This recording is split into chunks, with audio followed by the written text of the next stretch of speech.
Good morning, everyone. Welcome back to the UBC Learning Circle. Today, we are pleased to be joined by Erica Ellis, Kim Haxton, and Nicole North Peigan to chat with us today about Indigenous youth programming across British Columbia. Before I get to anything else, I would first like to acknowledge that I'm zooming in from the unceded, ancestral, and occupied territory of the Hunkaminam speaking Musqueam people. We raise our hands and thank you to the Musqueam community. I would also like to acknowledge the First Nations Health Authority for generously funding the UBC Learning Circle. Also, before we begin, a gentle reminder here that the topics that we cover can sometimes be sensitive or emotionally triggering. So please make sure that you are looking after yourself. And if at any point you feel like you need to talk to a friend, elder, counselor, or a family member, don't hesitate to do so.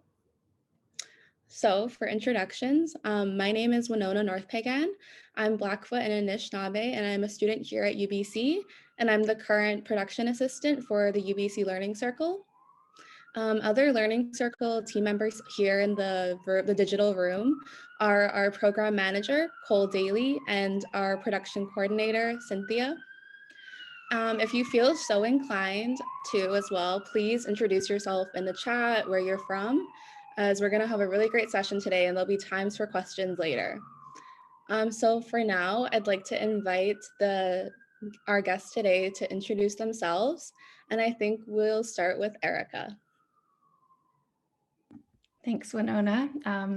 Good morning, everybody. My name is Erica Ellis. I use she, her pronouns, and I'm a second-generation settler of Japanese and mixed European descent.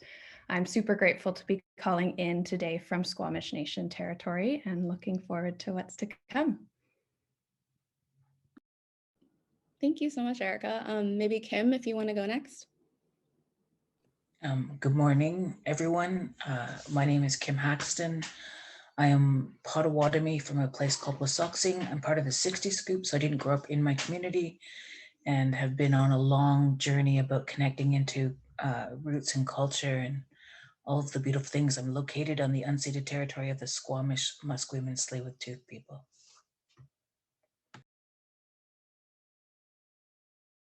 Thanks, Kim. And then maybe Nicole, if you want to finish us off. Hello, my name is Nicole North Peigan, and I'm Blackfoot, a member of the Beginning Nation located in Treaty 7 territory in southern Alberta, and Anishinaabe from the Wikwemikong unceded territory located in Ontario. I'm a second-year student at the University of British Columbia, majoring in psychology, and I'm this year's manager for the Native Youth Program at the Museum of Anthropology, and I am situated on the unceded territory of the Hunkaminam speaking Musqueam people. Great, thank you so much. So before we get into the questions, it'd be great to learn more about the programming that you do and the organization that you do it with. So maybe we can go back to Erica. Sure, yeah. So I'm coming from the Environmental Youth Alliance. I'm the program manager of our youth employment program. So at EYA, we have a breadth of different programs, all kind of servicing youth-facing barriers on the east side of Vancouver. So we do have our Nature Stewards programs that are for high school aged youth, kind of weekend and summer programs there. And then the programs that I focus on are youth employment programs. So these are youth 18 to 25 that face barriers, whether they be BIPOC, LGBTQ2+, living with disability, or facing other barriers as well. So the program specifically, one of them is our new program, which is the Roots and Shoots Internship, where we work with youth that are interested in launching careers in the environmental sector and work to build skills and confidence and connection to land and community, kind of nurturing starting off environmental careers. Great, thank you so much. Kim, do you want to talk more about IndigenEYEZ and the work you do there? Absolutely, thank you. IndigenEYEZ is it's such a good program. I just gotta say, it's such a good program. Our work is based on a creative facilitation, a creative empowerment model, and a land-based facilitation. So our work stems from two different programs, one called Power for Youth Power Pi Global. Sorry, I can't even think of the acronym for that. And another program called Rediscovery, which I worked for many years, which is about, culture camps and bringing youth to the land. And so combining these two programs has been a really beautiful place, because it's like there's five things when we're facing colonization. We're facing the effects of that. And what does decolonizing mean? There's five things that are universal for healing: singing, dancing, storytelling, connecting to nature, and ceremonies. And so that's kind of the recipe ingredients of which we do our programs, and help communities learn those skills to bring it to their youth. And it's been a really amazing journey. And we've been doing stuff on Zoom, which is really strange because this is the new medium that we're working in, and it's been challenging, definitely, to do land-based stuff on Zoom, but we're figuring it out, right? We're figuring it out. So it's really wonderful. And yeah, thank you for having us. Thank you for joining us. I'm so happy you could be here. And then Nicole, do you want to talk about the Native Youth Program? I think you're muted, sorry. Sorry. Yeah, so the Native Youth Program, it's a summer and winter employment program for urban Indigenous youth ages 15 to 18, currently enrolled in secondary school, and it provides employment training to 6 Indigenous high school students and 1 university student as the program manager. And basically, the goal is to produce young Indigenous leaders, provide meaningful direction and mentoring, enhance employment opportunities for Indigenous youth, and promote public understanding of the diversity and richness of Indigenous cultures within the UBC community. And participants, they benefit from a well-supported opportunity to safely explore their culture and identity among peers and develop important knowledge, skills, and confidence for future creator and academic endeavors. And yeah, and this year, the Native Youth Program, we curated a tour in response to the Kent Monkman Shame and Prejudice, A Story of Resilience. And basically the exhibition, it provides a critique on Canadian colonial policies, past and present.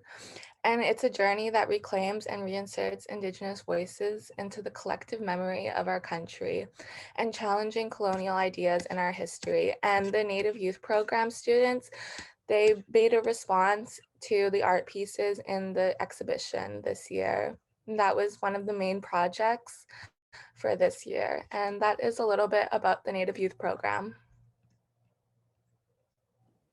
Great, thank you so much. It's a very important program. I've been a part of it before, earlier in UBC, and it's great to see that it's still going on for so long. I think it's in its 40-something year.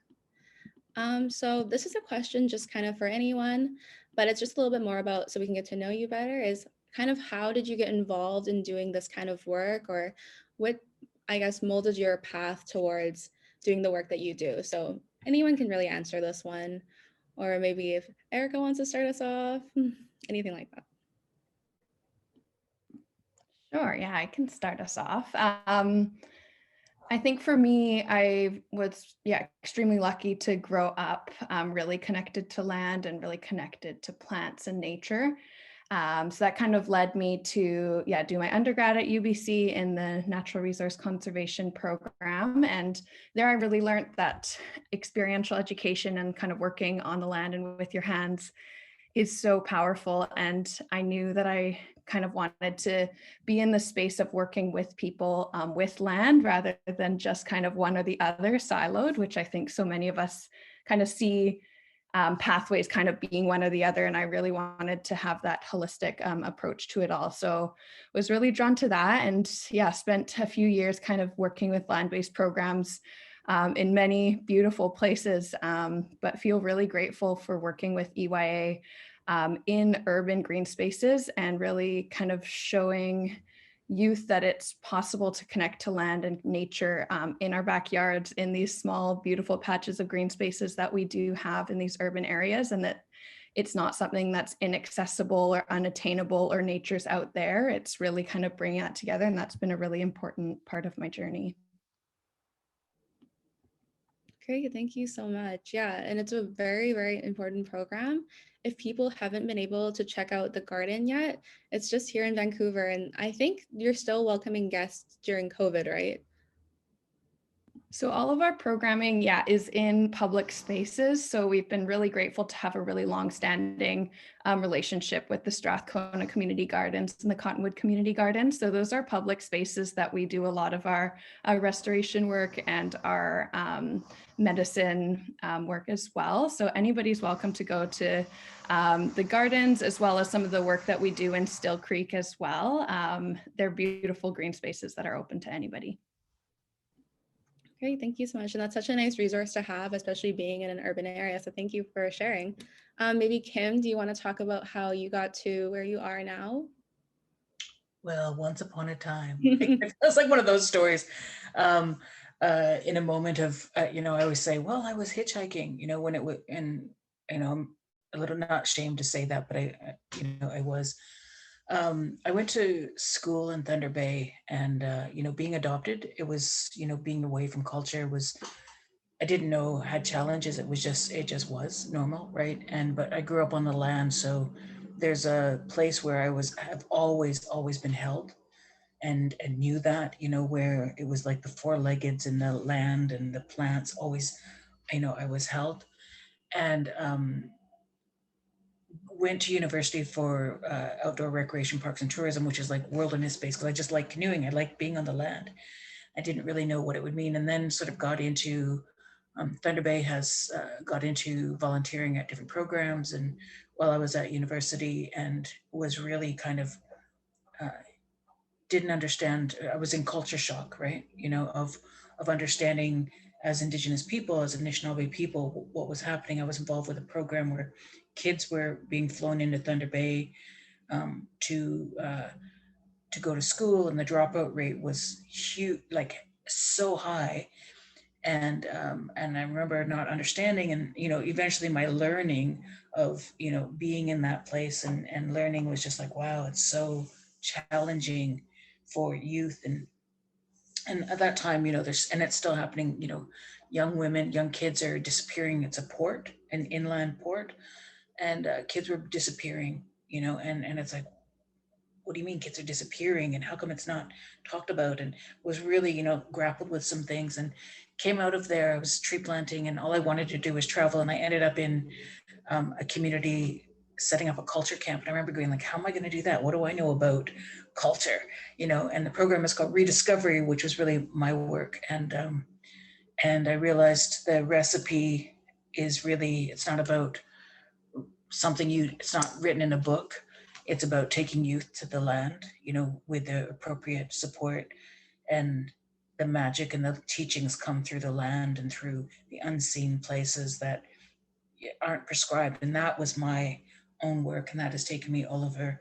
And then got invited to set up a new program with arts-based, and those two together, it's like a land-based and creative arts are such a magical formula for making meaning of the things that we that are really challenging for youth, that youth are facing today, especially in the pandemic, and added onto the pandemic, but just in regards to the things that the racism, the systems of structures of institutions that we are challenged by. Great, thank you so much for sharing. Yeah, you've definitely come, I think, a very long way, and it's really great to see the initiatives that are happening. Even growing up in Alberta, I had actually heard of the organization before, so it just really shows its reach. I'm looking forward to learning about it more later in the talk. Yeah. And then Nicole, you're still in university, so it'd be interesting to learn, I guess, how the work you've done has kind of impacted or has kind of shaped what your learning outcomes or what you think, or if you want to continue in youth programming. Yeah, I would definitely love to continue with youth programming because I believe that Indigenous youth are definitely the future. And so I think it's important to not only be involved with their growth, but also mentoring them. And At a very young age, I was taught of the importance of preserving our traditional knowledge and practices. And therefore, like, I believe like that's what has like shaped me in order to do Indigenous youth programming. Great, thank you so much. And I guess we can learn maybe just a little bit more about the specific programming that you do. I just have a few more questions about it. So our session today also will discuss kind of the impact of COVID on the programming, but I think before we get to that, it would be great to, focus, I guess, on the positive side of things. So it'd be great to maybe hear about some success stories you've had with participants in the program, or maybe even how you've watched them evolve throughout what's happened. So maybe Nicole, do you want to start this one? Yeah, for sure. Well, the Native Youth Program has been around for 43 years now, and we've graduated over 200 students. And I guess one of the success stories that they always like to bring up is that one of the Indigenous youth was also an ultimate Frisbee champion. But personally, for me, one of the success stories I've seen is there's been a group of a Kwakwaka'wakw family who has all been through the Native Youth Program, and I believe that that is a success story just because if our knowledge and the Native Youth Program can be passed down through generations, I believe that's a success story, definitely. And it's not only success for the Native Youth Program and the Museum of Anthropology, but it's also success for the Indigenous youth that have passed through the program, because I believe that they have learned how to basically go into the job force, because a lot of the Indigenous youth that are with the program, and also I've been with this program for about 2 years now, so a lot of the Indigenous youth that come through the program, this has been their first job ever, so it's like awesome for them to basically get a kickstart for the job force. And yeah, and I think that is one of the success stories that comes to the top of my head. Yeah. Great, thank you. And I think what's so great about the program too is that it's not just the museum is, I guess, helping the students. I think the students are really helping the museum and really evolving the work that they do, because I think we kind of know like the history of museums. So it's really great to see, actual Indigenous people in the museums. So maybe, Kim, do you want to share? Yeah. We had like we do work in communities, different facilitators, and so I've been doing day programs in communities. The challenge right now is being on Zoom and people. How long can you engage people in this form? Has been one of the challenges. One of the other things we did, we had some funding to do. It was called Quarantine, which was a real success of reaching out in the two-spirit queer community, non-binary community, and having different facilitators come in and share with young people. And that actually went out, and we had people from across Turtle Island attending, which was kind of surprising, but just the need for connection and support was really important. A lot of our programming has been hugely disrupted, and it's heartbreaking in that, because I get emails pretty much weekly from different social services asking for, we've got a youth who needs to be in a program, or, are you doing a camp this summer? And I'm just like, oh man, we can't, right? And so a lot of that has been challenged, but I see that we're adapting also to online support. And so that's really nice, because then we can outreach into communities, and we've been doing work like that this year, yeah. Thank you. Yeah, I think this transition too, it has had definitely a lot of challenges, but it's also been great to kind of to have those communities of care and even expanding them versus, just being able to have a limited amount of people in person. So I think that's really great. Erica, do you maybe want to speak to this?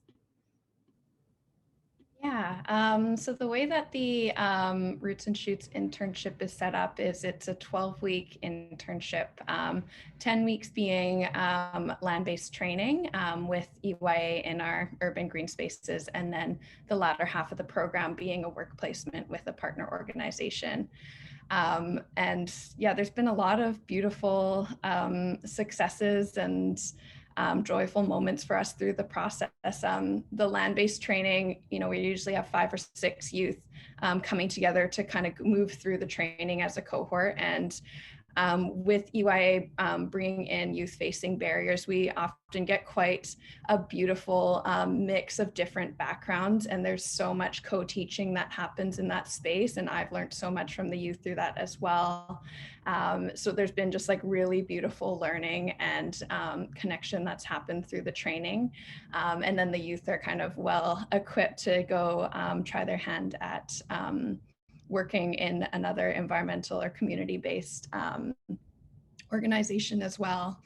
And I think, just those, one big thing about this program, I think, is recognizing what's possible. I think, so many of us, I remember like when I graduated high school, I was like, okay, I become a scientist or I become a doctor. Like, there's kind of like these set paths, and I think it's just so important for youth to see that, their passion can be their path and they can really create what they want to see for their future. So environmental work especially, there's a lot of question marks and there's a lot of unknowns. So we have a lot of youth coming into our program that are like, they like being on the land, or they like gardening, or they like sharing knowledge with others. And it's about trying a bit of everything and then recognizing what's possible and that it can kind of become your path. It doesn't need to be a side hobby. You can really center it and like grow in that as well. So that's been one of the beautiful things. That's so great. Yeah. And I especially can relate to that feeling of not knowing what to do. So I think it's so great having programs like these that exist. Something I'm curious about too, Erica, is what have you found students usually do after they complete the program? That's a good question. And I think like it's quite diverse, the many different ways that the youth will go, because really the way that we set up the training is there's the employability skill training, which is a lot of kind of like the broad strokes of how to communicate effectively, how to collaborate, digital literacy, financial literacy, all that stuff. And then for the environmental job skills, it's really a bit of like a taste tester of many different things. So we engage in a lot of stewardship work and learning about restoration. And then we also do a lot of native plant horticulture and growing of plants in nurseries. And then we also do creating medicines and understanding traditional medicines and going through that. So there's many different things, and the youth will often go through the program and be like, okay, love this, hate that. And they kind of like start to shape kind of like what their next step is. So it's quite diverse where the youth have gone. But yeah, we've had a lot of our youth stay on at their work placements with some of our partner organizations. A lot of youth have, started to explore land-based education as a path and doing restoration work. A couple, will go back to school and want to learn more. So it's been really exciting to see, and we're only a year old, so we only have a small handful of graduates so far, but we've all kind of stayed in touch and supported the journey afterwards, and it's been really exciting to see. Yeah, that's so great to hear. I've had a few friends who've worked at the garden. I always just hear such great things and the work that you're doing for the youth.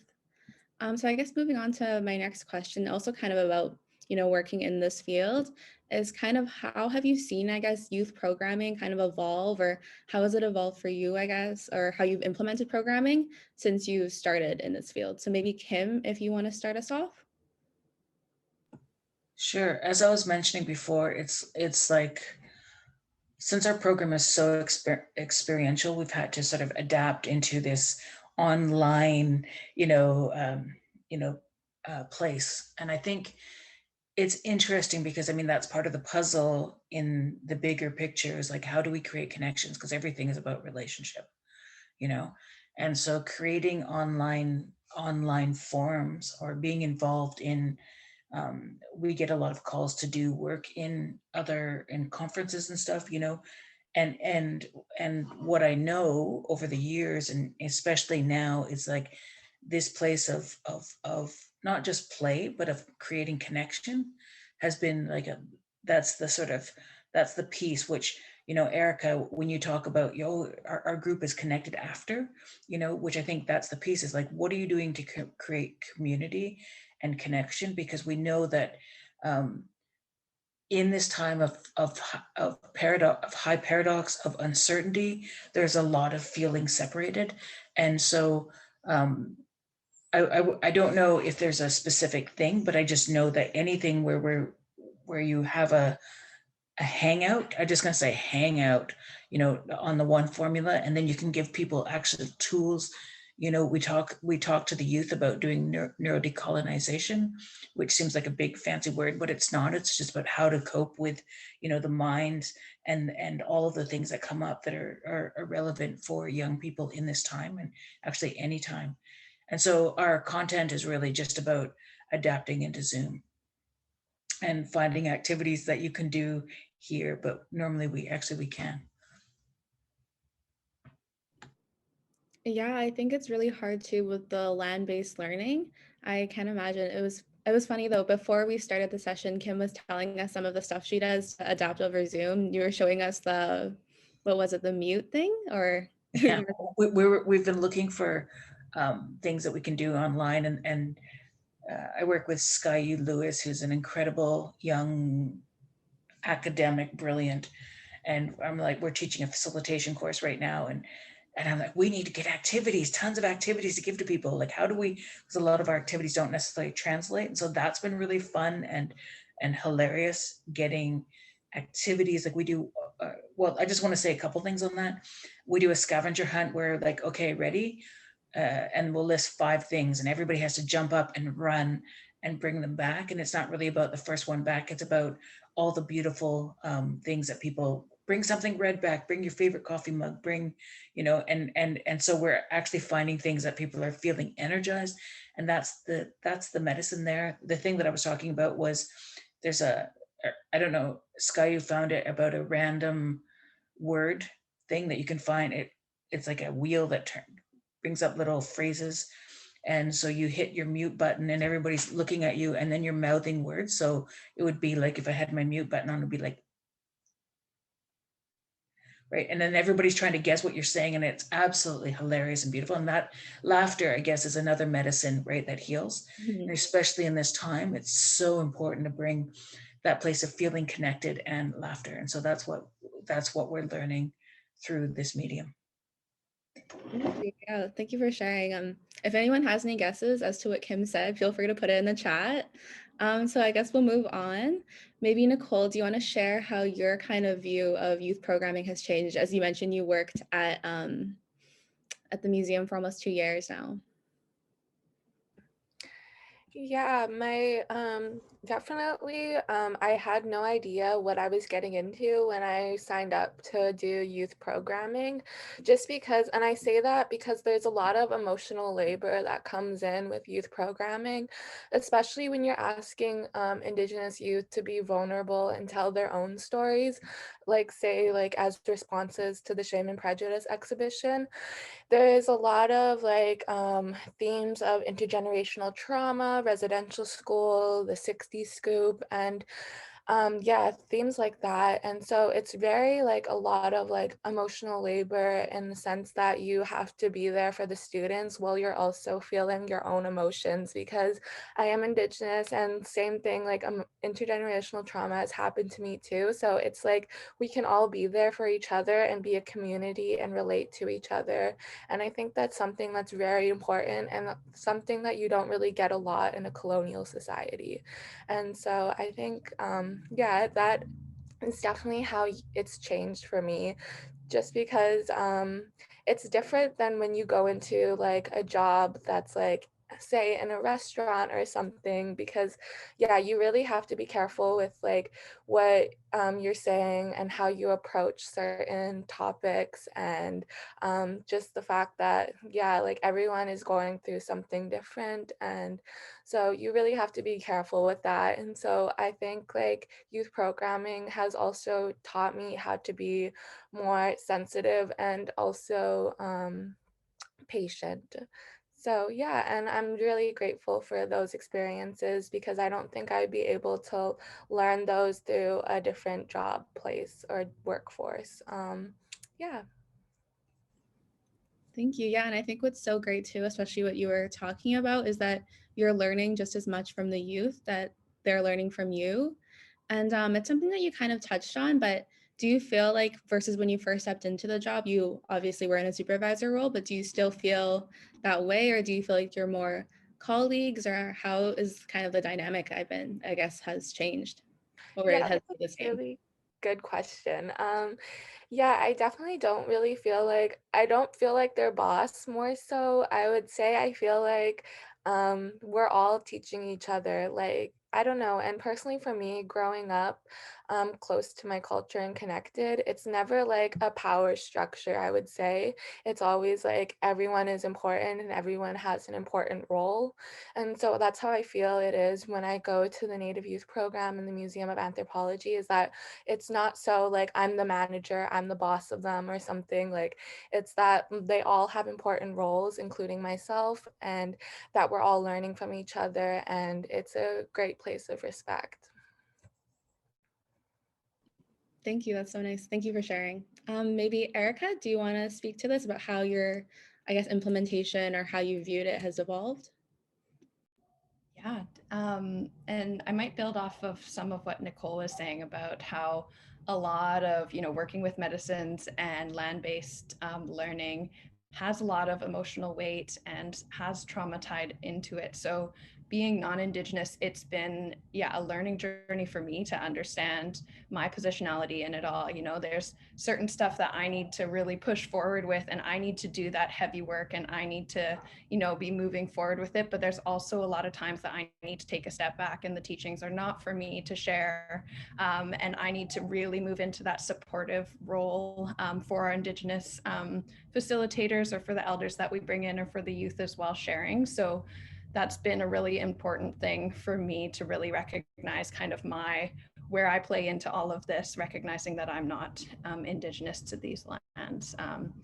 So that's been a big thing. And then also kind of playing off of what Kim was saying about like laughter and space, like so much of learning from the land needs space. And I think so many of the educational institutions that we've been brought up in has been very much, somebody at the front of the room kind of spitting words for a long time. And that person is the expert and the knowledge holder, kind of putting information on the audience, and shifting that and unlearning all of that, and learning, in circles, and learning on the land, and providing space for conversation and stillness and silence and laughter and everything amongst that has been important, but also really hard to unlearn.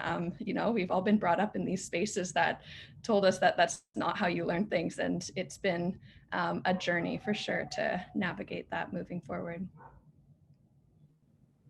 Yeah, for sure. I think definitely coming from a university background, it's very like hierarchical, which is something I guess we kind of want to combat, because this isn't like, Indigenous to our communities. Something I think would be nice to learn too, or hear more about, Erica, is because the Environmental Youth Alliance is so land-based, is kind of how COVID has impacted the programming you do, or I guess if it hasn't as much, if you could maybe speak to that, or what the transition was like. Yeah, it's been a journey. It's been a year for all of us, for sure. At EYA, yeah, like you mentioned, we're really lucky that so much of our programming is land-based. So we have still been able to move forward with our programming. There's been moments, we've had to pull on Zoom for a few weeks, especially at the beginning when everything was super confusing. But for the most part, we have been able to, through like lots of adaptations, been able to stay on the ground. So we've done much smaller group sizes, and lots of COVID screening questions, and masks on, and distanced, and managing our tool sharing when we're doing our restoration work and everything. So it hasn't gone without challenges and quite a bit of extra work, but we feel extremely lucky that we have still been able to move forward with it. So all of our programs are still running in person, except for with the internship that I've been speaking to, the Roots and Shoots internship. We're running a bit of a mixed approach because there is some content that does need to be that we are moving forward with on Zoom, just with some of the workshops about financial literacy and things like that. So we're about kind of a quarter of our time on Zoom, but it's kind of proven to be a really good learning because that is so much where a lot of jobs are kind of heading into a bit more of this digital sphere. So even though we are training land-based first and foremost, building some of those skills on the side has been a big part of it as well. Great, thank you so much. Yeah, and it's so great to hear about how programs are able to continue or have adapted. Nicole, do you want to share maybe how the museum has transitioned or the youth program? Sorry. Yeah, for sure. So we weren't able to have a summer program last summer just because UBC didn't open up till the fall time. But during the fall, we had an in-person program with most of our speakers and our workshops were online. So it was a little bit different just because like in person, you get like a sense of like I feel like connection more so than like online. But other than that, we haven't really changed that much other than social distancing and wearing our masks 24/7. And also the program has changed because usually we have tours, and that's like what the Native Youth program is like a lot like structured by is like having a tour to present to people and guests that come to the museum. However, we weren't allowed any in-person tours, so that's why we made a virtual tour, and we did a response to the Shame and Prejudice exhibition.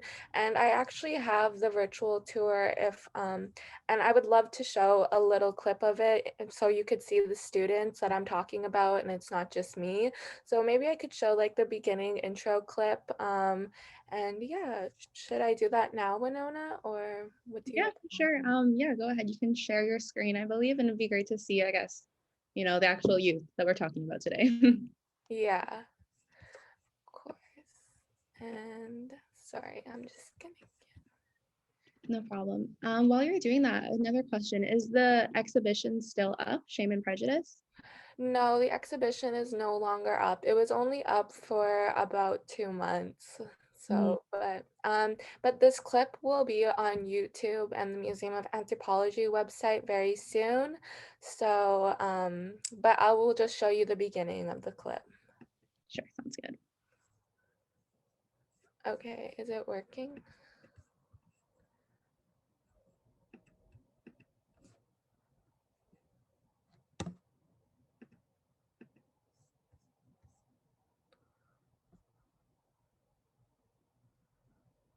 Tante, my name is Taylor Henderson and I am from the Driftpile Cree Nation. Today we will be touring Kent Monkman's exhibition called Shame and Prejudice. Kent Monkman is an artist from the Fisher River Cree Nation in Treaty 5 territory, now known as Manitoba, but now lives in Toronto. This exhibition is in perspective of Miss Chief Eagle Testicle, Kent Monkman's two-spirit alter ego.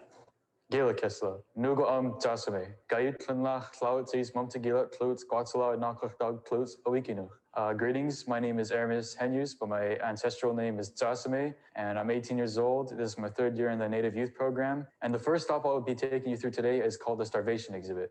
Hi, my name is Cole Bach. I am a grade 10 student from the Tsawwassen Nation, and the piece I chose to show you today is entitled The Bears of the Confederation. Hello, my name is Mackenzie Fung, and I'm a grade 12 Haida student at King George Secondary School. Today, I'm going to be taking you through 2 pieces of Kent Monkman's exhibit, Shame and Prejudice.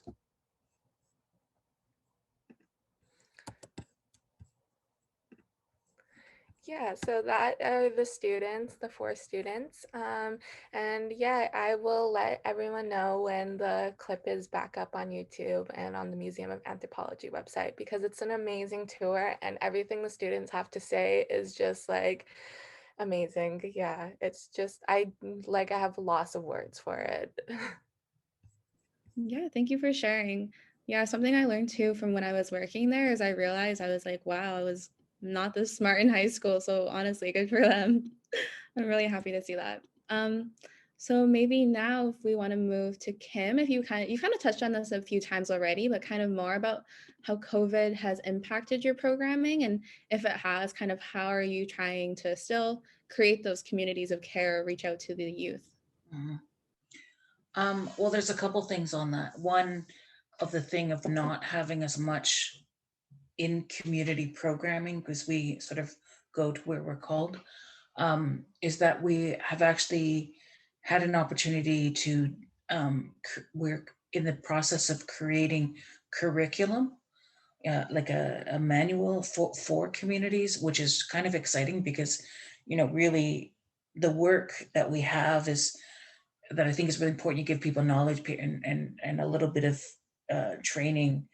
Communities can elevate their they're the experts in their own community. So I think that's mainly it. Is that we've had that happen. Doing Zoom is challenging, and also I guess maybe finding uh, resources, right, to do some of the programs, and it's challenging with facilitators because we don't have staff. We have, it's contract by contract, so it's hard, keeping keeping facilitators employed that's one thing.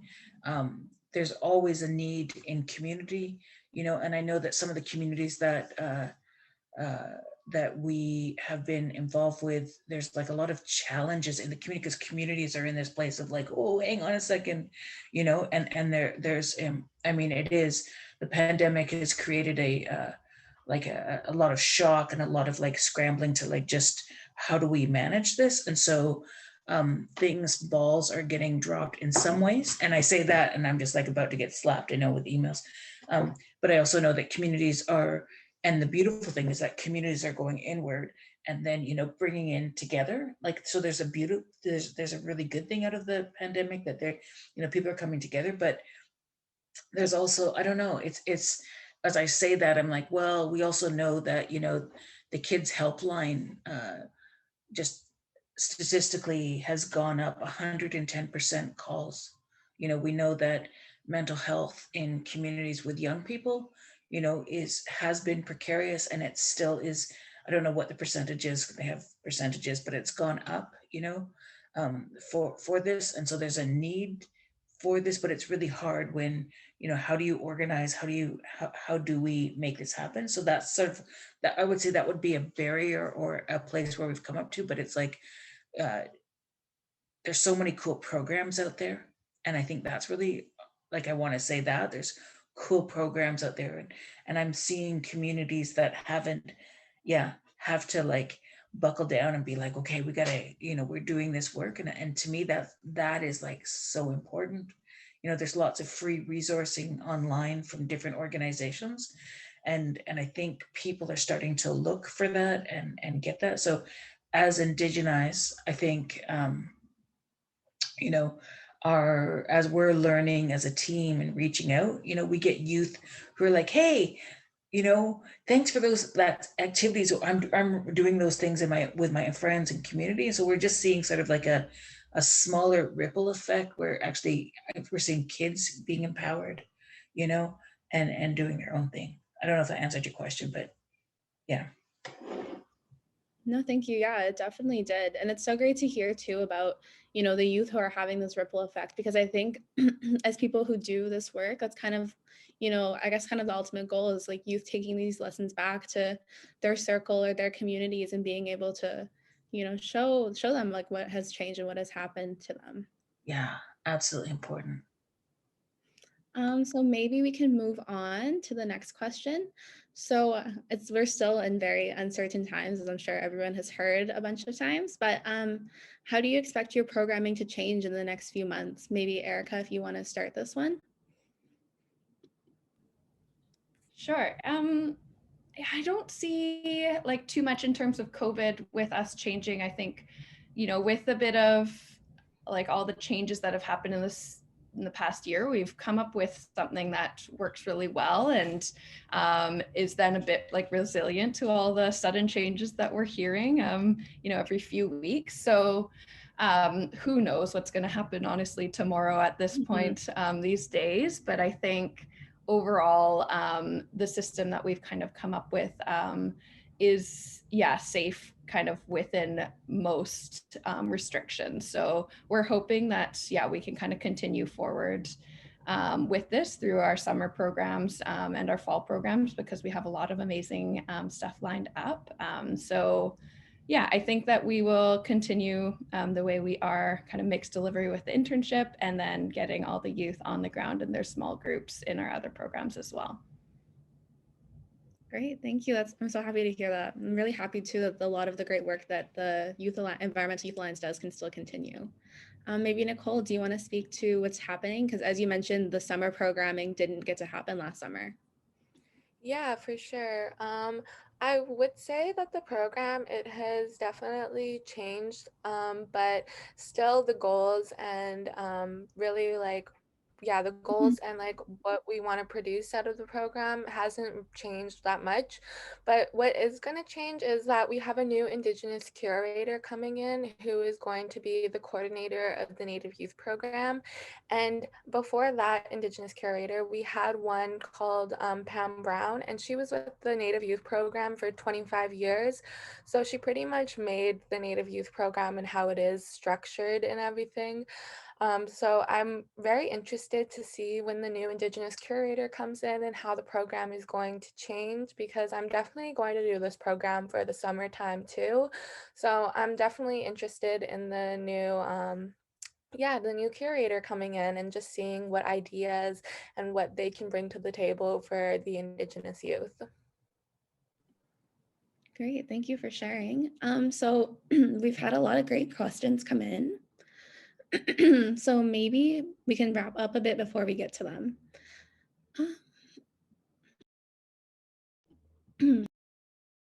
Sorry. So maybe Kim, if you want to lead this question, it's kind of our last few before we get to the audience ones, is how do you kind of see the future of Indigenous youth programming evolving throughout the rest of your work? Or another question, a part of this, I guess, is how can we as community members encourage the youth around us to be involved, or how can we get involved to support these programs? That's a good question. I think there's I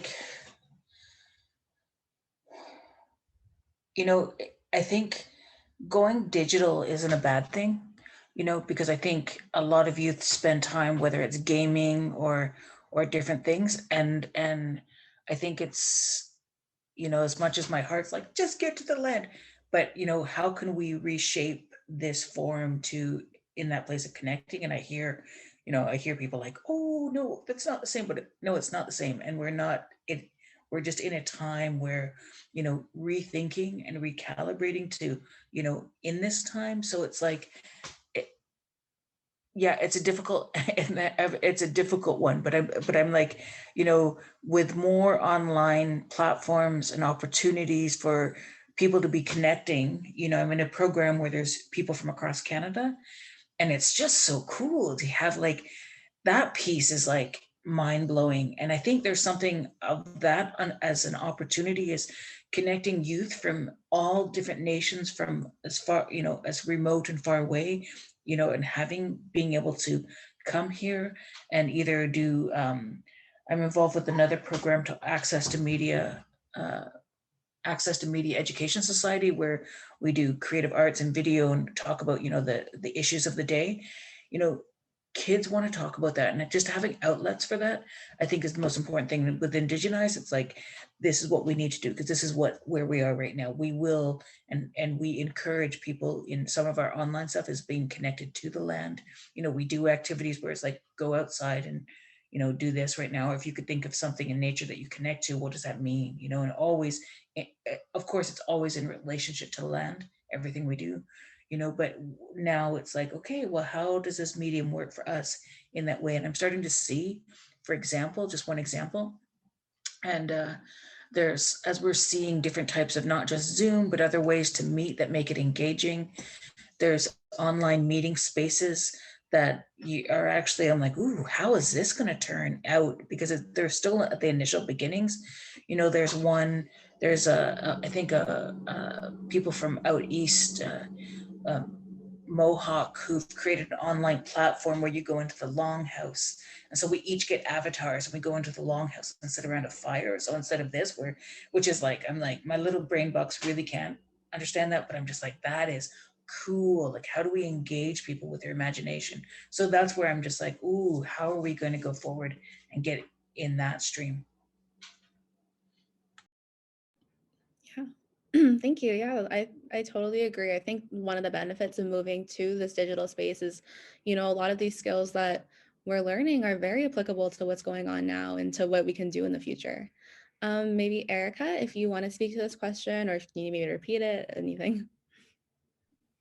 Thanks. Yeah, I think Kim said it really well, and that, yeah, we need to kind of continue to listen and adapt and grow in our ever-changing world. And COVID obviously like fast-paced a lot of that, but regardless, yeah, our world is changing, and continuing to find ways to connect with youth is super important. And yeah, I think that too is a big part of it, that, youth led by youth is really something that EYE strongly believes in, is having representation in leadership, and having leadership, not kind of a top-down leadership, but a really more holistic teamwork, collaborative way. So yeah, I think that's a part of it, is continuing to have youth programming led by youth, and led by Indigenous youth, and led by BIPOC youth and LGBTQ2+ youth, and really supporting the growth of tomorrow's leaders is the work that we all need to do. And as a non-Indigenous ally, it's about me like amplifying voices and nurturing and supporting those in the communities around me to do the work as well. Thank you. Yeah. And then I have a question too from the audience for you, Erica, is as a settler program manager, what skills do you think are the most important to train in order to work with youth who may have a different background from you? That was one of our Q&A questions. Great question. Sorry, was that for training like other staff members or for the internship training? I think like just for skills, I think for that maybe you have picked up that have helped to do that, or maybe for other staff members. Yeah, that's such a good question. I think a lot of it is like just being really transparent about my positionality. Although, yeah, we're a youth employment program, a lot of it comes with social emotional learning, and a lot of that is self-awareness. So we do a lot of work around kind of recognizing who we are and like how we come into different spaces. So I think just being open with that, with any space that I'm coming into, and recognizing that I'm a learner too. And some of my background comes from really harmful histories. So being open and cognizant and holding that with me is really important. Working in the space of youth employment programs with a decolonial approach is something that I'm continually learning as well. How do we best equip our youth and staff to navigate the systems that we are all inevitably a part of in kind of safe and strong ways? So that's kind of the approach that EYE has taken, and it's taken a lot of learning and unlearning on my part, kind of being a part of all these systems for a long time as well. But yeah, I'm really grateful that our team comes from a lot of diverse backgrounds as well. We do have some incredible Indigenous facilitators on our team, as well as non-Indigenous BIPOC folks. And yeah, we just learned so much together, and it's such a nurturing space of openness and sharing, and letting each other know how we're feeling, and reflection. And I'm just really grateful for the space that EYE nurtures in that way. Thank you. Yeah, thank you for sharing. I totally agree. So before we get to the audience questions, I wanted to leave this last little space for you to kind of plug your programming and what you have planned upcoming, and also just to share how we can learn more or get involved with these initiatives. So maybe Nicole, do you want to share?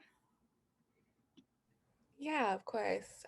So for the summer programming, We are going to be doing more tours. And then we're also going to be hopefully working with IndigeneYEZ, which is the Urban Native Youth it's the Urban Native Youth Association. And then, and I really like working with IndigeneYEZ because they have a lot of resources. And one of my favorite resources is that we get to go canoeing usually, and that is just a lot about like land-based knowledge and just so that the youth can really experience it. Um, and because a lot of the youth they're from the lower mainland and also from the West Coast, and that is a big part of the West Coast culture. So that is definitely one of the highlights, I would say, of the program, and also going on field trips to the different museums around the Vancouver area, and that also includes the Squamish Lilwat Center. And yeah, and we also will have elders from Musqueam coming in, such as Larry Grant, Deborah Sparrow, and that is to teach weaving and also to teach like land-based knowledge. And yeah, and I would just say, like, to plug my program, that I think it's a really great opportunity, and it's not just like about like a work-based like an office space or like just doing tours and everything like that. It's also about not teaching, but getting connected with different Indigenous youth with the same priorities and goals, I would say. And yeah, that is, I think, everything that I need to cover for that. Yeah. Thank you, Nicole. And also too, we will have the list of resources emailed to everyone who attended the session and on our website, which will show more information about the programs. Maybe Erica, do you want to go? Sure, yeah. And I think, yeah, for our programs, like so many youth through COVID that have continued to engage in our programs have really shared how much of it, yeah, it just kind of saved and supported them in so many different ways in connecting to community and land. And we've been, yeah, lucky to connect with some of the elders in our communities as well, and all of our plant relations too. So yeah, coming up, most of our recruitment happens in May. So mid-May for all of our programs. So if you're a high school age youth, all of our Nature Stewards programs recruit in May. And those are programs like Plants and Peoples, as well as rewilding programs that happen through the summer. So those are really exciting. And there's also volunteer positions available with those as well. And all of our Nature Stewards programs, we do provide an honorarium, and they are free of cost, and will support through providing bus passes and lunches, really creating low barrier programs there. And then we also do have our youth employment programs that will be recruiting around that same time. So if the internship that I've been mostly speaking about today sounds interesting, if you're a youth who's interested in learning more about what options are available to you and kind of growing and learning skills in land-based work and environmental work, then the Roots and Shoots internship will be recruiting in May for end of June start. And then we also have our youth habitat crew program as well. So that one is if you want to really get your hands dirty and put your energy towards supporting the rewilding and working in the urban green spaces. That would be another program as well. So lots of exciting stuff. Summer's always a beautiful time in the gardens and the green spaces. So yeah, you're welcome to join us there. For sure, thank you. And like we mentioned earlier, you're free to visit the garden. They're accepting visitors, so just contact ahead of time. And then Kim, you're a very busy lady. Do you want to maybe tell us more about what you have upcoming or what we can look out for? We have in the month of May or June, I'm not sure, you have to forgive me, I'm not good with dates, but I know we have an ongoing series up in the Okanagan on the land for I think it's for women identified bodies. I think and so we're going to be exploring land-based teachings, also around gender identity and Indigenous identity, what that means right now, because there's been big ripples in the past this winter with the I think it's with the Okanagan Nation. I'm not exactly sure who it's open to, and I know that's an ongoing series of being on the land, which I'm kind of, that one I'm just like, oh, thank goodness, and so I think there's also some programs that we're doing. Some of our facilitators are doing actually in community. So our work is kind of different in that way, is that, our work is because we get contracted into communities. And so I know that lots of our facilitators are doing different stuff like that. So CS, I think we've got, I don't know everything. I wish I did, but I don't know all the sort of the things, because I just know that facilitators are busy and doing work out in communities, and I just get asked questions and I'm like, yeah, go ahead and do it, and I think it's really important. People need support, and support is, one of the things that, how does that look for communities and supporting that. The trauma work is definitely very important. When we talked about the complex traumas, Nicole, and the emotional work, I think that's a really big one, and that's a lot of the work that we do with IndigenEYEZ, is support people working in with either our own relatives, or even working within institutions, and understanding the complexities of that. And we're doing, our community of facilitators are doing work like that. Great, thank you for sharing. And I'm really happy that you'll be able to get some programming up again with the Women in One. Thank you. So now I think we'll have some time for audience questions. We got quite a few coming in. I think we'll start with Tori asks, how has programming impacted your own lives, and what has been the most rewarding component in the roles that you are in right now? So anyone can start. Maybe Nicole, do you want to start this one? Sorry. Yeah, of course. Definitely the program, like working with Indigenous youth, has impacted me, just like to grow as an individual. Like I said before, I gained a lot of patience, sensitivity, and just like knowledge on how to approach these tough topics, like yeah, like these themes of intergenerational trauma, residential school, and so on. And so I think it has really taught me, and it has opened my eyes to my own, I guess, my own experience, and just like seeing the youth talk about these topics and just be so vulnerable, I think has really inspired me to continue to work with youth. And it definitely has shifted also my major at the university, just because before I was just going to go into First Nations Indigenous studies, but I think I can do a lot more work with Indigenous youth if I get a psychology degree and go into something more social work wise. So I think that has really impacted me working with youth, and I want to work with them for like the rest of the time I like can. And yeah, and I think it was really important what Erica said about Indigenous youth leading Indigenous youth. I think like just having that connection with your own community, or making your own community, is very important too. Yeah, and I think that is, yeah, that is it. Thank you, Nicole, for sharing. Erica, do you want to speak to this question?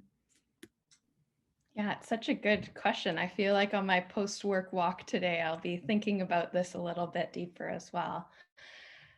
I think being on land with youth and children, which has been kind of my world for the last few years, it's like all the little small moments that are those like incredible moments, like whether it's, you're doing something with your hands and plants, and just being in that space all of a sudden opens up some really deep conversation, or like moments of discovery in nature and connection, or youth bringing in stories from their culture that they didn't even know they had within them, that they bring forward in these spaces.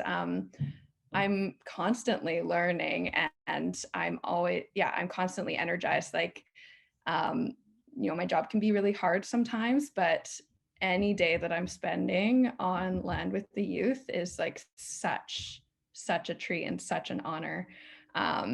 So yeah, youth, thank you to any youth that I have worked with over the last few years, because I have learned and continue to learn so much from them. And I feel really hopeful, I think is one thing that I would say, like hopeful for what's to come, being with the youth in the spaces, because I think it's really easy for us these days to feel really weighed down with all the environmental justice and social justice issues going on in the world.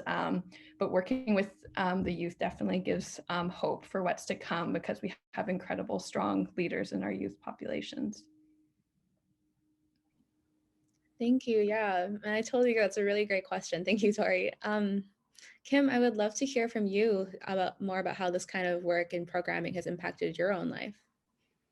I'm like, well, it kind of is my life. I laugh at that because I'm just like, I'm too old to be a youth worker. And I mean, it's changing. Yeah, no, Auntie is getting old and feeling it. And yet, you know, interestingly enough, there's the Braided Warriors. And I got to go to a few of their fires, and just sitting around a campfire. This is my favorite thing, and my absolute number one thing in the world is sitting around a campfire and drumming and singing. You know, it's weird to do it with masks on, but we're doing, you know, I've been doing it with them, and just seeing the power of youth, and really brings me joy and hope, I think. And I think there's another piece where I think youth have access to so much more information than when I was a youth, and I'm so excited to see, you know, as we're seeing cultural resurgence, as we're seeing youth speaking language, as we're seeing youth, you know, that are having enough and calling it out. And I just need to name this, and maybe this is not right, but I just know is that our youth are the new leaders, and our youth aren't always satisfied with some of the leadership that has been happening. I think that's always been a conundrum, but I just really see the level of like not buying into the bureaucracies and the new youth leadership, which is really based in community, which is based in circles, which is based on intergenerational place. I see that as something that I'm just like, yeah, like they're just like the youth, and I can't speak for them, but I'm just seeing them, I'm hearing them. I'm hearing you. I say that, you know, because it's like, you know, we know what we're doing. And I just see as the intergenerational effects change with in regards to residential school and colonization and all of that the youth are just like, you know, Shane Point talked about, you know, what's leadership, and it's about doing what's right. So I'm seeing youth standing up, you know, and I'm seeing youth who are more versed, and it's powerful, you know, and even the kids who because we have all these labels of autism and all these spectrums, you know, and yet we know that you know, there are so many gifts that we're seeing coming out of that the abilities, and I'm just like, I don't even know how to keep up, you know. And so it's a real honor to sort of be a part of the journey and always keep my finger in, because I'm just like, yeah, like this is cool. So yeah, does it ever end? You know, I get to come and hang out with Erica's group, and that's a joy for me, because I just get to see like all these people who are on and engaged, and that to me is like, we have to stop infantilizing youth, you know. Because that to me is like, no, these are young warriors and young people who are inheriting this earth, right? And inheriting the things, you know. And I just want to say one last drop is that, you know, the metrics in our community haven't changed in 45 years around health and stuff. And it's like, you know, when you actually start looking at that and analyzing that, you know, why those things haven't changed, and you know, we've been in this like, whoa, with all the things, but you know, the youth get it. And so I think it's when we talk about inclusion, it's like having youth voice very much present in leadership, and not about and that be foremount of how we go forward as a community, you know, as Nicole talked about that. I think it's so important. Yeah. Thank you so much for sharing. Thank you. That was so eloquent. And I just want to take this moment too to plug the Braided Warriors, especially if you're here in Vancouver, and you can follow them on Instagram. Yeah, and they have a lot of initiatives happening, especially on the east side. So yeah, thank you for bringing that up. We're going to try to get to a few more questions while we still have time. So these are just for anyone. So Gail asks, thanks for this wonderful presentation. A lot of great info. I might have missed it, but where does the funding come fund for each program. And then this is another question kind of along the same wave is working in the nonprofit sector, you often need to justify from funders and in the process of obtaining financial and other donated resources. So what methods do you use for evaluation, and do you involve the youth in that as well? Anyone can speak to that. Maybe do we want to start with Erica, if that's okay? Sure, yeah. So EYA, yeah, I feel really grateful. We have an all-star team that does a lot of that background work in securing funding, because obviously, yeah, being a nonprofit, that is a huge part of the work that we do. So our funding comes from many different places. For the internship, that's federally funded through the Youth Employment and Skills Strategy program. We have many other funders that we're super grateful to work with, some of them for nice long-standing relationships. We also do a lot kind of within community and have individual donations that really help support EYE's work. And we're also we're putting together our spring plant sale. So we're having our youth potting up plants and getting plants prepared for our communities. So if anybody's interested in planting native plants this summer, definitely keep an eye out for that, as we'll be sharing those out with the community in the near future. So it's a lot of work, and it's all kind of pulling from here and there. But in terms of kind of, justifying, grant reports, as anyone knows in the nonprofit sector, can be a big beast. And a lot of it is just kind of hitting parameters and things like that. But as I think many people in this space could probably agree, like the power of storytelling is huge. And we do incorporate the youth in our grant reports in that way. Sharing their stories really supports us in speaking to our funders and letting them know the impact of the funding with our youth communities. So that storytelling piece has been a big part of us kind of sharing out with our funders as well as the broader community as well. Thank you. Yeah, thank you. That was very comprehensive. Nicole, do you want to share about the NYP and their funding? Yeah, so we get funding from the First Nations House of Learning at UBC, and we also get funding from MOA, Young Canada Works, and Access. And I actually got to write my first grant proposals this year to Young Canada Works and Access. And for those proposals, we basically just have to do a report of the Native Youth Program. But because we've been funded from Young Canada Works and Access for about 42 years now, it's pretty much like just like the same report about the Native Youth Program. And then we also have mid-semester evaluations that the youth take on. And then we also have final reports where we include our art, our projects, our tour. And that's pretty much all that there is for funding. Thank you, Nicole, and congrats on writing your first grant proposal. First of many, maybe. Kim, do you want to share if you're comfortable? Sure. This isn't actually my department of what we do at IndigenEYEZ, but I know that, it's, we get grants, we've had a lot of philanthropists donate to our program, and it's challenging, I just want to speak to this. One of the things, I just want to actually speak to the challenge of funding and money and generosity, where it can be really paternalistic when you have to apply for funding and, here's all the things that you have to do and to qualify for the funding, and then they give you money, and then we're all competing against each other for the same funding sources, and then when I look at the spectrum of what would a really decolonized funding system be? And that's what I wanted to address, is where the giver gives money so that programs can actually run and go forward on their own accord, and that makes people go, but when I look at that, I just think of, there's a program, there's I don't know, not a program, but circles of philanthropists who train philanthropists on how to give money and how to not just give 1 year funding, but give 5-year funding so that people have an opportunity to create the foundations. Nicole's program, the Museum of Anthropology, has that sort of, traction and in support from within the community around the museum. And so I think when I see a lot of programs, how does that work?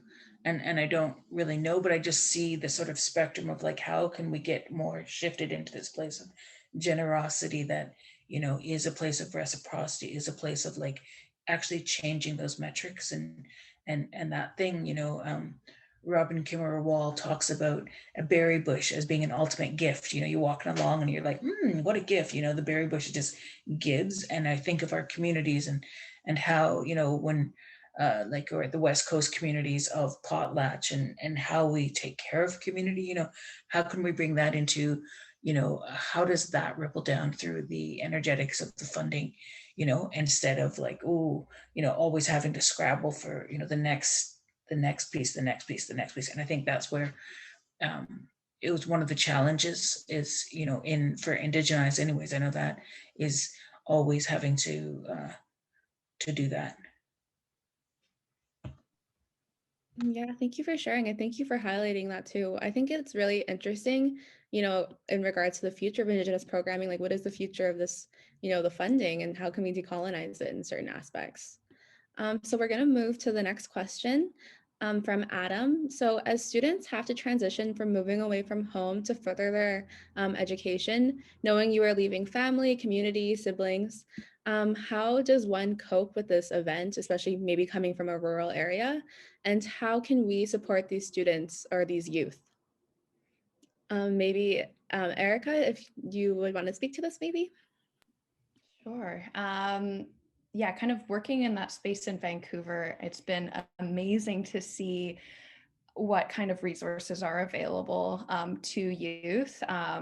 Like Anya, who Nicole said, that they're collaborating with and has been a longtime collaborator with EYE as well, having like enormous amounts of supports and resources available. And it's quite a network of different ways to support, whether it's housing support that you need or building community or access to elders and medicines, whatever it might be. So I think it's our role to let the youth know, because I think like I remember when I was younger, like I had no idea what was available to me for supports. So I think that's really a lot of our role. So even though, I'm working in a certain space of, employability supports and land-based learning, we're kind of building up, our resources in the background so that when you come to us with whatever needs, we are able to share, these are the places that you can go, or do you want me to come with you to that space? So really kind of supporting, connecting to the many resources, because I think right now it's not about reinventing the wheel. It's about strengthening our network and our connections amongst the amazing resources that are available. Thank you. Thank you for sharing. Does anyone else want to add to that? Maybe Kim or Nicole? No? Okay. I'm like, what she said, yeah. Right? Great. Okay. We can go to the next one then, no worries. We actually have quite a few questions. We might not get time for all of them, but we're going to try to get through as many as we can in the next few minutes. So Trisha has a great question. What has it been like for you to work and interact with people who have not been accepting of the decolonizing work that needs to be done? And how have you worked to overcome that? Maybe Nicole, do you want to start us off since you work in a museum?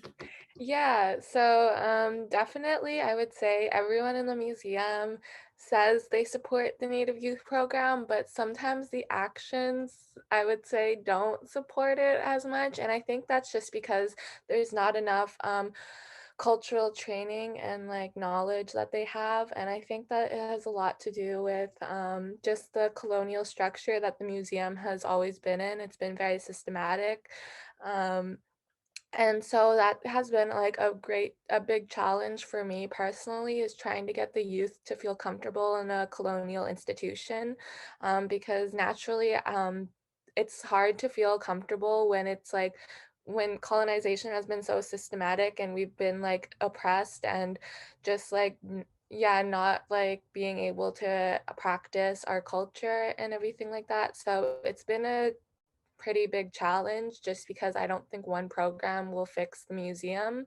But I would say, other than that, it's pretty much the students that are very confident with their own indigeneity and who they are.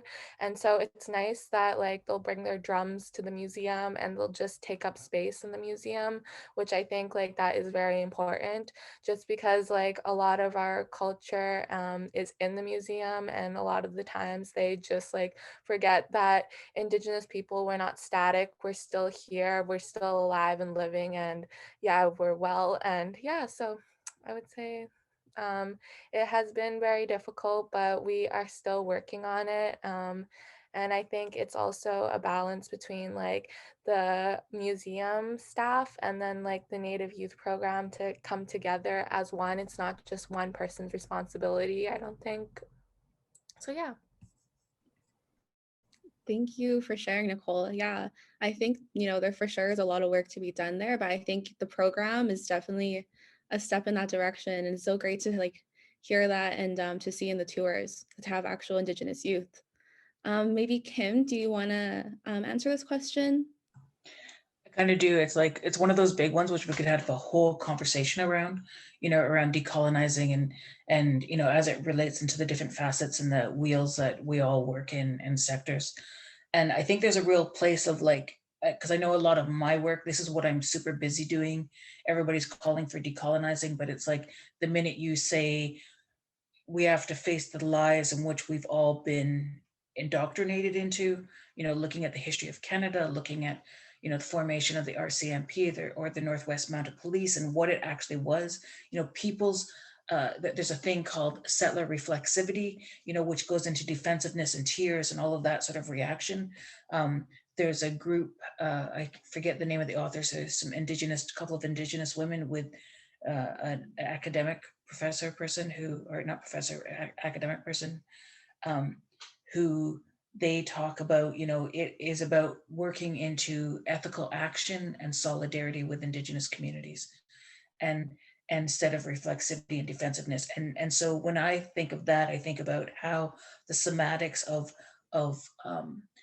the things that were going on, like the dislocation of our brain, things that are not firing up properly because of stress and trauma, and everybody's in that, to the place of like the somatic place in which it lives in our bodies.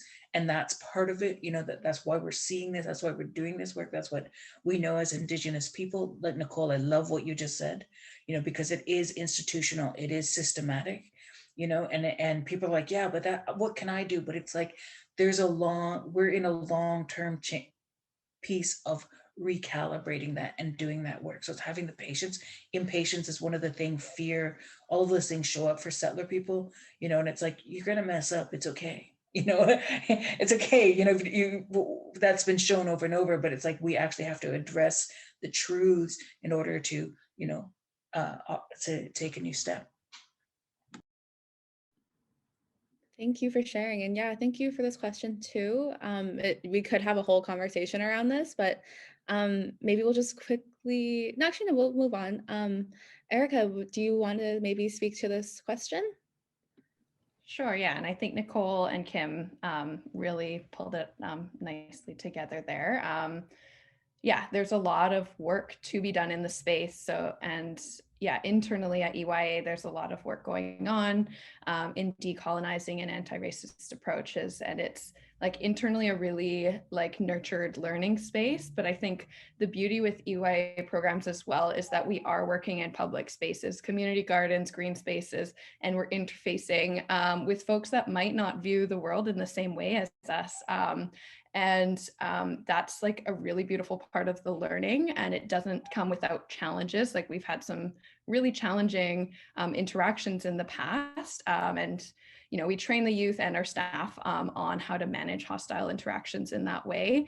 But I think kind of approaching those as learning spaces in terms of, calling people in rather than calling them out, and like educating and learning and having the youth kind of see that as well is a really important piece to it, because doing the work in silos is only going to get us so far. It's about really kind of opening that up to public spaces and other interactions that we're all having in our work as well.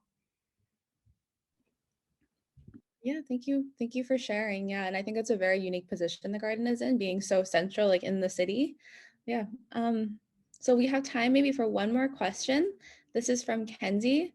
So as leaders yourself, what are some things, or one or two, I guess, that you've learned about yourselves through working with the youth?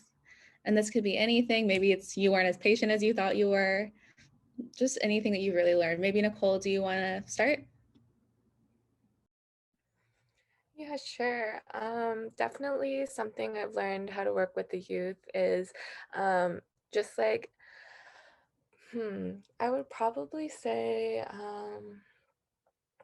I guess learning about different insights. So, for an example, on the tour that the Native Youth Program did, one of the students talked about being open about sexuality. And that was something that really changed my insight and view on sexuality, because the colonial lens is that sexuality shouldn't be talked about and that we should only have pronouns as like he, her, him. And so a lot of the times is like that when colonization happened, a lot of this, sorry, I'm just trying to figure out how my students worded it, that they were taught it was a dirty thing and that they shouldn't be proud of who it is, and that we shouldn't talk about it. And a lot of the times is that, sorry, I'm just trying to figure out how to say it like by doing it justice.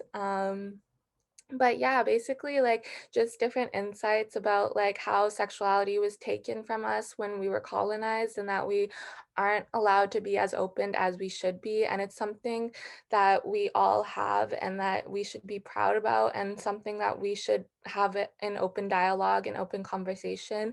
And that was something that I really took back and learned about, I would say. And yeah, I'm trying to just like, I feel like I'm not doing it justice just because I can't really show the full tour right now, but there's a lot of things that I didn't think about that my students taught me. And yeah, and I'm just so grateful for the opportunity, just because it's a new way of looking um, at life. And like just yeah, I'm just really grateful for my position and just learning from the students, because I definitely learned how to be patient with myself and how to be more sensitive and how to approach topics in an appropriate way, and just how to be a good support, I guess, and like a shoulder to lean on when the students need it. Thank you for sharing. And no, I totally understood what you were saying. I think you did it justice. Maybe Kim, do you want to share? I'm looking at this constraint of time and I'm like, oh my goodness, this is another conversation all into itself. But 2 points. One is awareness is sneaky, going both ways, right? There's so much to learn from just human interaction. And the second one would be the importance of connection. And I mean it from the heart. Thank you. Thank you so much for sharing. Thank you everyone for joining us today. Nicole, Kim, and Erica, it's been so great to sit on this panel of amazing women who are doing this really, really important work. Thank you everyone for attending. There will be a recording available of the session that will be sent to everyone who registered. And then just to plug our next learning circle sessions. So on April 8th, we're having a session highlighting the Chilcotin responses to COVID-19. On the 13th, we're going to learn from the Nankani Wellness Center about their people of the land with a number of panelists. And then on the 27th, we will be having a session on pathways to Indigenous equity and Indigenous lens on health systems, transformation, and research. So once again, thank you everyone for joining. It's been really great to host this panel, and we look forward to seeing you at our next learning circle. Thank you.